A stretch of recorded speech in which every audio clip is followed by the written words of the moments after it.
Good morning दोस्तों। आज आप एक डेट ऑफ बर्थ से ज्योतिषी की बातें सीखेंगे कि अंक ज्योतिष से हम कैसे अपना भविष्य जानेंगे। दोस्तों, एक व्यक्ति का डेट ऑफ बर्थ 14/9/1995 है।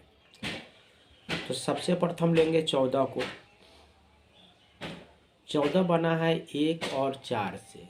1 का अर्थ सूरज होता है और 4 का अर्थ राहु होता है। जब दोनों को योग करते हैं तो ये 5 होता है। 5 बुध बनता है। तो बुध के जो व्यक्ति जो होते हैं, बुध ग्रह की तरह दिमाग में बहुत तेज होते हैं, बुद्धि में बहुत ही तेज होते हैं और उनका अंक गणित जो होता है वो बहुत ही तीव्र होती है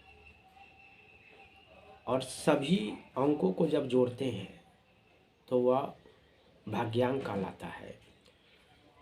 तो 14/9/1995 को जब योग करते हैं तो इसका योग जो होता है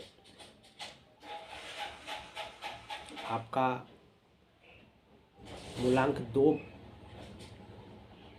अंक बनता है, जो चंद्रमा का अंक बनता है। इस प्रकार इनका हो जाएगा, कॉम्बिनेशन जो हो जाएगा वो 52 हो जाएगा।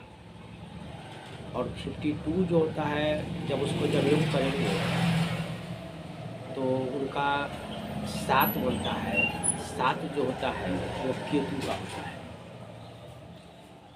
तो उनके जीवन में 5 का, 2 का और 7 का निश्चित रूप से इसका प्रभाव रहेगा। अभी 2023 का जो साल है उसके अंतिम 2 अक्षर लेंगे तो 2 और 3 है तो वह भी 5 बनता है। तो मूलांक 5 वालों के लिए 2023 का साल उनके लिए खास होगी, क्योंकि मूलांक लास्ट का जो अंक जो बनता है 2 और 3 से बना है, इसका योग 5 बनता है। तो 5 वालों के लिए 5 बढ़िया है।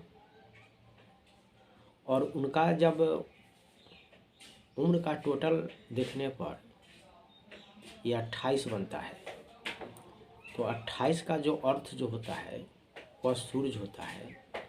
तो बुध जो होता है वह न किसी का दोस्त होता है न किसी का दुश्मन होता है। इसके साथ जो होता है यह साल उनके लिए बहुत ही बढ़िया होगा। और उस जातक का नाम सुष्मिता है। तो सुष्मिता का जो पहला अक्षर जो होगा वो एस होगा। और जब राशि में जाएंगे हिंदी में तो वह कुंभ राशि के होंगे। तो कुंभ राशि का जो स्वामी ग्रह जो है वह शनि है। और शनि की जो चाल जो होती है वह धीरे धीरे होता है। इसीलिए शनि के जो जातक होते हैं वो धीरे धीरे अमीर बनते हैं या धीरे धीरे गरीब होते हैं। उनकी जो भी ज़िंदगी में जो भी घटनाएं घटेगी वह धीरे धीरे ही होगा। तो निश्चित रूप से इस जातक के जीवन में भी यह धीरे धीरे शब्द लागू होगा। और इस जातक का 28 वर्ष का एज है। तो इनका कोई ऐसे कार्य करेंगे जिसमें बुद्धि का प्रयोग हो तो ऐसे कार्य में उनकी सफलता निश्चित है। या तो बैंक में नौकरी करे, या वह अध्यापन का कार्य करे, या विद्या का क्षेत्र में कार्य करे।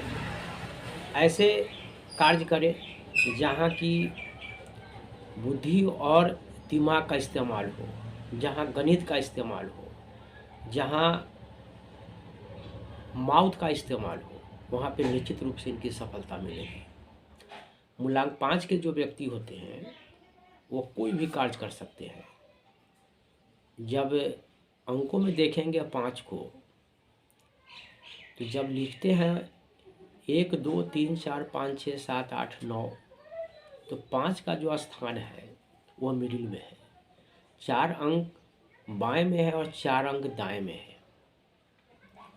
तो इसका अर्थ यह हुआ कि 5 बालों को सभी मूलांक वालों से अच्छी तरह से निभ जाती है और सभी मूलांक के व्यक्ति इनको जो होते हैं रेस्पेक्ट देते हैं या कार्य कोई भी कर सकते हैं। इसलिए मूलांक 5 वालों के लिए आप कोई भी कार्य कर सकते हैं, आप अपने अनुकूल उसको चूज कर सकते हैं। मूलांक 5 वालों के लिए जो खास चीज़ जो है वह बुध है, और बुध जो होता है वह व्यवसाय के देवता है। तो निश्चित रूप से आप व्यवसाय में अग्रणी हो सकते हैं। यह जातक कोई भी हो सकते हैं, वो स्त्री भी हो सकते हैं और पुरुष भी हो सकते हैं। आप अपने नामों का इस्तेमाल कर सकते हैं अपने व्यवसाय में, उसका पहला अक्षर से स्टार्ट कर सकते हैं। शनि राशि से आप आते हैं, राशि आपका कुंभ है और उसके इष्ट देवता जो है वह शनि है। तो शनि जिनकी इच्छा पूर्ति करने वाले होते हैं और जो शनि के जो जातक होते हैं वह निश्चित रूप से वह जातक न्यायप्रिय होंगे, उनमें न्याय की मात्रा अधिक होगी, क्योंकि ग्रहों में शनि का जो स्थान दिया गया है वह न्याय के देवता के रूप में दिया गया है। तो शनि जिन राशि में होंगे उनके जातक न्याय करने वाले, न्याय समझने वाले, न्याय प्रिय व्यक्ति होंगे।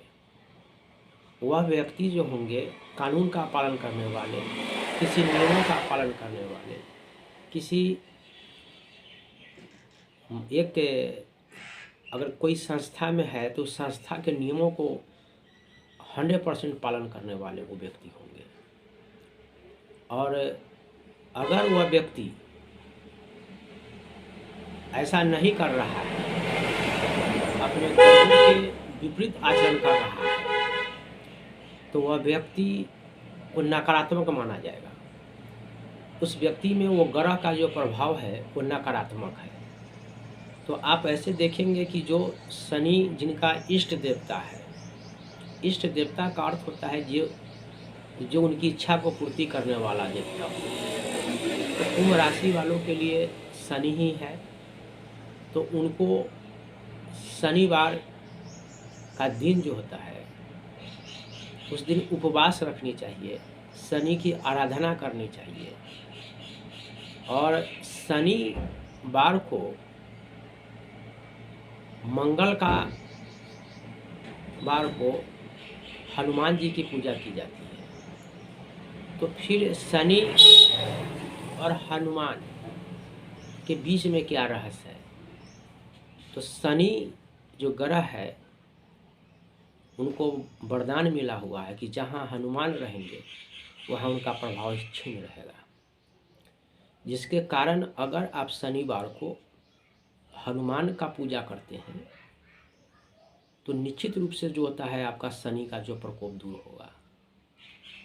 तो आप अपने इष्ट देवता शनि है, लेकिन उनकी कुप्रभाव को खत्म करने के लिए आपको हनुमान की पूजा करनी होगी। तो हनुमान की जो पूजा जो होती है वह 2 दिन होती है, एक शनिवार को भी होती है और एक मंगलवार को भी होती है। तो शनिवार की जो पूजा जो करेंगे वह शनि की दृष्टि को खत्म करने के लिए करेंगे, और मंगलवार की जो पूजा करेंगे अपने इष्ट देव को खुश रखने के लिए। दोनों दिनों के बीच में यही रहस्य है। तो इस रहस्यों को समझते हुए जैसे जातक हैं, जैसे उनकी जो स्थिति और परिस्थिति है, उस स्थिति और परिस्थिति के अनुकूल मंगलवार या शनिवार को चूज करें, वो अपने बुद्धि विवेक का इस्तेमाल करें। ये सुष्मिता शाह, इन्होंने अपने नाम के आगे शाह लगाया है। तो कोई स्त्री या पुरुष हो और अपने पूर्वजों का टाइटल लगाता हो और न लगाता हो तो उसका क्या प्रभाव पड़ेगा।